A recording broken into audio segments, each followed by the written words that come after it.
जय श्री कृष्णा। आज भगवत गीता के अध्याय 12 का 15वां श्लोक थोड़ा भी रह गया था, लंबा था। जिससे कोई भी जीव उद्वेग को प्राप्त नहीं होता और जो स्वयं भी किसी जीव से उद्वेग को प्राप्त नहीं होता, मतलब क्रोधित नहीं होता, तथा जो हर्ष अमर्ष, हमने कल हर्ष अमर्ष तक बोल दिया था। अब आगे है भय और उद्वेग आदि से रहित है। वह भक्त मुझको प्रिय है अर्जुन, जिसको भय भी नहीं है और उद्वेग भी नहीं है। तो भय और उद्वेग से रहित भक्त को भय नहीं लगता है।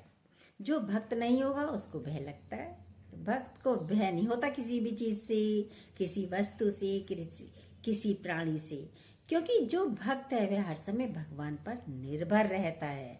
एक नेता को साथ लेकर चलते हैं तो व्यक्ति को भय नहीं लगता। एक बॉडीगार्ड को साथ लेकर चलते हैं तो व्यक्ति को भय नहीं लगता।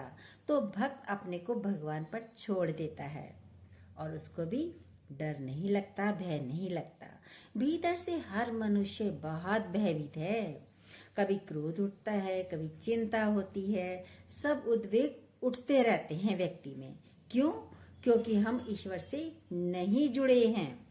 भय बीच जन्मे भय बीच मरे, भय में ही जन्म लेते हैं और भय में ही मर जाते हैं। सबसे बड़ा भय कौन सा है व्यक्ति को, बताइए? सबको पता है, संसार में सबसे बड़ा भय है मर ना जाए। सबसे ज्यादा भय, वस्तु चली जाए कोई गम नहीं, थोड़ा सा लगेगा, लेकिन मर ना जाए। मनुष्य सारा समय इसी से भयभीत होता रहता है। धन इकट्ठा हो जाए तो एक चौकीदार रख लें, कहीं डाकू ना आ जाए, चोर ना आ जाए, तो धन लुटने का भय। धन के कारण हमको ना मार जाए, इसका भय। कहीं चोर डाकू आ ना जाए, इसका भय। भयभीत जीवन। रास्ते से चलते हैं, कहीं एक्सीडेंट ना हो जाए, कहीं मैं मर ना जाऊं। बीमार हो गई, हॉस्पिटल पहुंच गए, कहीं मैं मर ना जाऊं। मरने का ही भय लगा रहता है। और जो भयभीत है वो आनंद में नहीं रह सकता। कैसे रहोगे आनंद में? यदि डर रहे हो, भयभीत हो, तो भयभीत व्यक्ति कभी खुश नहीं रह सकता। है तो आनंद स्वरूप, पर आप अपने आनंद से वंचित हो गए क्योंकि भयभीत हैं। और सत्संग में बोलते हैं, no sin, no sickness, no death. मृत्यु है ही नहीं। सब बोलेंगे मृत्यु तो दिख रही है, भाई सामने वाला चला गया, फलाना चला गया, मृत्यु तो दिख रही है। मर रहा है व्यक्ति, कोई जीव मर गया, कुत्ता बिल्ली मर गए, चिड़िया मर गई, व्यक्ति मर गया। मृत्यु तो सारा समय दिखती है। मृत्यु है कैसे नहीं, हर व्यक्ति यही कहेगा। मृत्यु स्वप्नवत है। कैसे स्वप्नवत है? सुनिए, पूरा जरूर सुनिए। पूरा सुनेंगे तो आपका भय खत्म हो जाएगा, आप अभय हो जाओगे। अभय कैसे होना है? सुनेंगे तभी होंगे, इसलिए पूरा जरूर लास्ट तक सुनिएगा। जैसे स्वप्न दिखता है, पिक्चर में एक्टर दिखता है, शादी होती है, लड़ाई झगड़ा भी होता है, बच्चे भी होते हैं, क्या होता है उस पिक्चर में? हीरो मर गया, हीरोइन मर गई, लेकिन फिर दूसरी पिक्चर जाकर देखते हैं, अरे ये हीरो तो पहली पिक्चर में मर चुका था, अब कैसे? है ना भाई।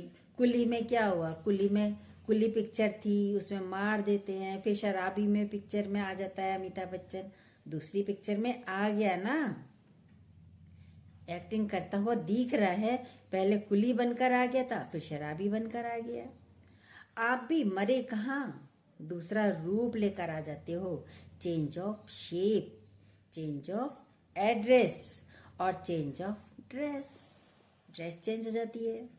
अभी लेडीज के उसमें हो, फिर जेंट्स में आ जाते हो, आकार बदल जाता है, एड्रेस बदल जाती है, ड्रेस बदल जाती है। देखिए और क्या होता है, कुछ और थोड़ी होता है। मृत्यु नहीं है। बाकी जो शरीर की है तो वो तो अकाट्य सत्य है, उसे तो शरीर को तो जाना ही है। एक जाएगा तभी दूसरा आएगा। देखिए वो तो होनी ही है, उससे भय काहे का? पैदा होते ही आप मर रहे हैं, पर ये बहुत धीरे धीरे प्रोसीजर चल रहा है जो आपको पता नहीं चल रहा है। कितने शैल हमारे मरते रहते हैं। देखिए वैज्ञानिक बताते हैं, साइंटिस्ट बताते हैं, रोज सेल बनते हैं, बिगड़ते हैं, बनते हैं, बिगड़ते हैं। आप जो बचपन में थे, क्या युवावस्था में वैसे ही हैं आप? देखिए अपने अपने आप को। मर गया ना बचपन, अब युवावस्था आ गई, फिर युवावस्था भी मर जाती है, फिर वृद्धावस्था आ जाती है। मृत्यु तो सत्य है, सारा समय हो रही है। क्या आप किशोर अवस्था को देख सकते हो दोबारा? कोई नहीं चाहता कि मैं वृद्ध बनूं, चाहता है? यंग बने रहना चाहते हैं हर व्यक्ति, बुढ़ापा कोई नहीं चाहता। मृत्यु क्या है? परिवर्तन, और कुछ नहीं है। युवावस्था से वृद्धावस्था, उसमें आ गए। कोई वृद्धावस्था नहीं चाहता, पर आ गई ना, चाहता थोड़ी है, पर आ गए। देखिए भले आप सोचें झुर्रियाँ ना आए, गालों पर झुर्रियाँ भी आएंगी, बाल भी सफ़ेद होंगे, दांत भी टूटेंगे, आंखों की रोशनी भी कम हो जाती है, तो मृत्यु तो सत्य है, हो भी रही है, हर क्षण हो रही है। एक तरफ सत्य बोलते हैं, एक तरफ है और एक तरफ नहीं है।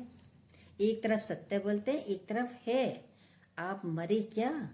नहीं, लेकिन क्योंकि हैं, चेंज हो रहा है, चेंज हो रहा है, चेंज। आपकी युवावस्था गई, पर आप तो हैं। युवावस्था गई तो मृत्यु तो हुई, आप लेकिन अभी भी हैं। ज्ञानी ये जानता है, भक्त को मृत्यु का भय नहीं होता। भय, पति न डांटे, किस चीज़ का भय होता है? पति न डांटे, सास न डांटे, कोई कुछ कह ना जाए, डिवोर्स ना हो जाए, नाराज ना हो जाए।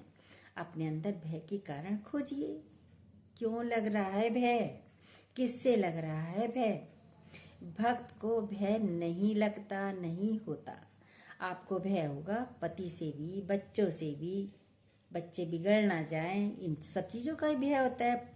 पढ़ने तो गया है, पता नहीं बाहर बिगड़ ना जाए, माताओं को यही चिंता होती है, सारा समय भयभीत। बोल रहे हैं भक्त को भय नहीं होता। क्यों भय नहीं है? जैसे समुद्र है, उसमें तेज कितनी आवाज़ें समुद्र में होती हैं, लहरें टकराती रहती हैं आपस में, और कितनी तेज समुद्र गर्जन करता है। आप जब समुद्र के पास जाते हो, देखा होगा, जिन्होंने देखा है उसको ये एहसास है। क्या समुद्र में रहने वाले जीव जंतु उसकी गर्जना से डरते हैं, भयभीत होते हैं?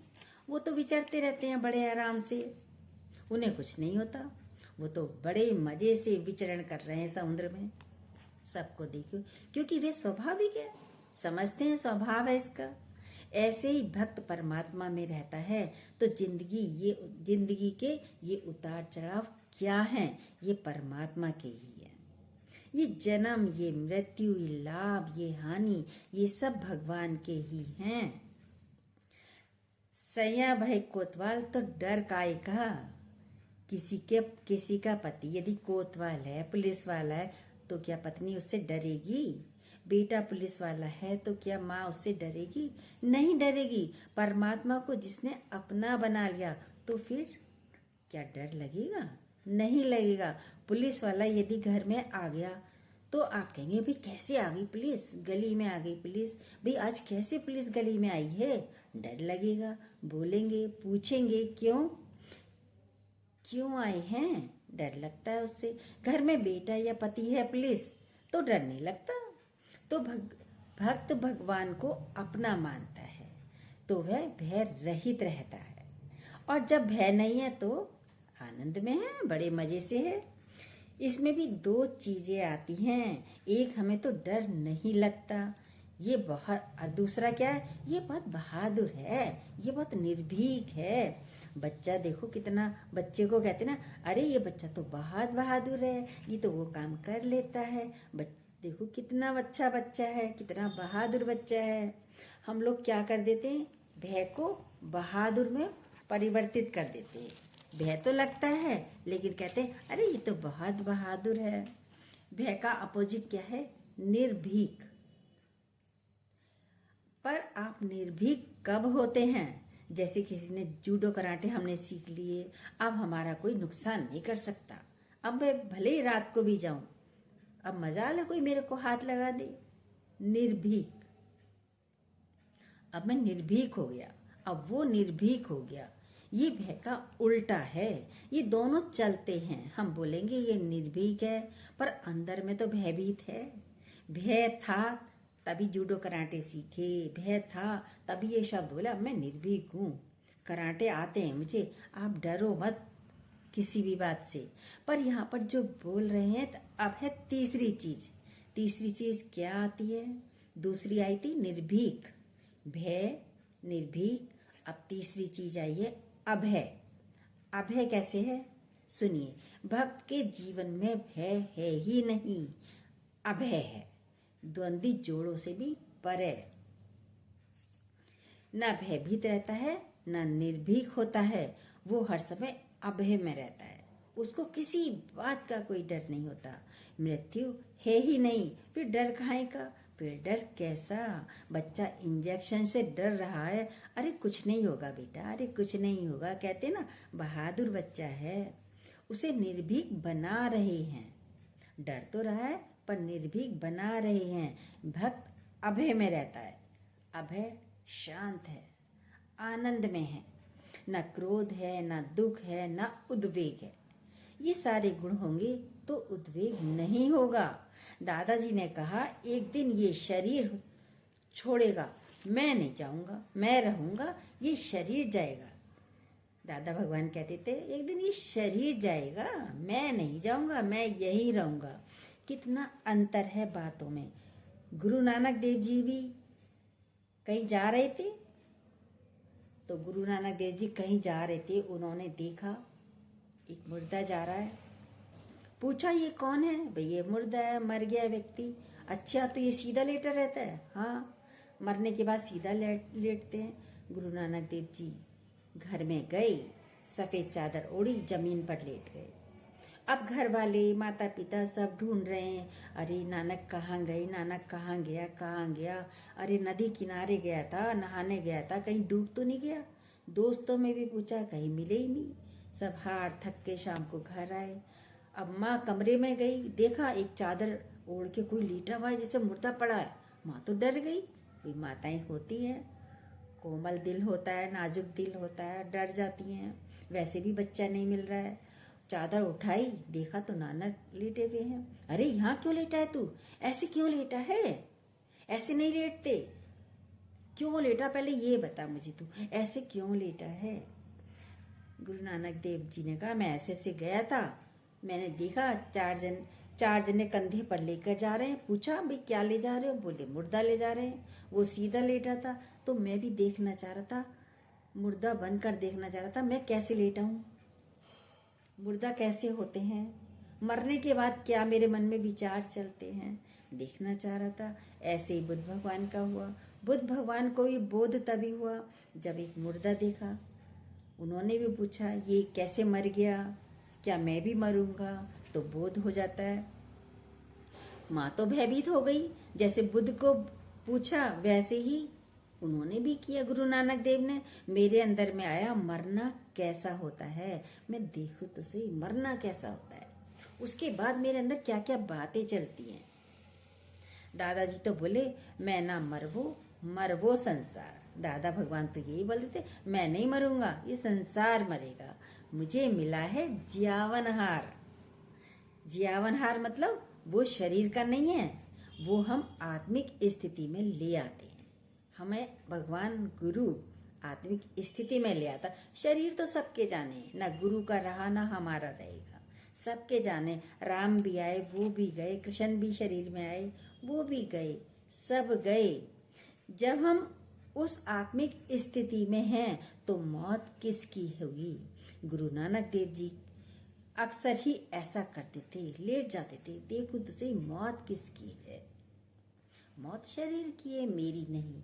मरते समय किसी पर क्रोध आएगा? देखिए जिस समय हमारी मृत्यु नजदीक है, तो क्या उस समय हम किसी पर क्रोध करेंगे? क्या लोभ आएगा? क्या मोह आएगा? सारे उद्वेग शांत होने लगेंगे। ये मेहनत है अपने साथ। गुरु हमें अभयता प्रदान करता है। भय आपके जीवन में आएगा ही नहीं। जो मृत्यु से भयभीत नहीं है वह कभी भी भयभीत नहीं है, और जो भयभीत नहीं है वही आनंद में है। देखिए अपने आप को। अभेता आई, नहीं आई तो अभ्यास कीजिए और पढ़िए और सुनिए। कुछ जाने वाला ही नहीं है, ये शरीर जाएगा, जाएगा भी तो क्या होगा। Name of shape, change of shape, change of address, यही होना है। शेप चेंज होगी, एड्रेस चेंज होगा, ये और हम जहाँ जाएंगे वहाँ अलग जाए, वहाँ पर चेंज हो जाएगा। क्या चेंज हुआ? Change of shape, change of dress और चेंज ऑफ एड्रेस। जय श्री कृष्णा। जो न्यू हो प्लीज़ सब्सक्राइब कीजिएगा, बेल को दोबारा प्लीज़ ज़रूर कीजिएगा।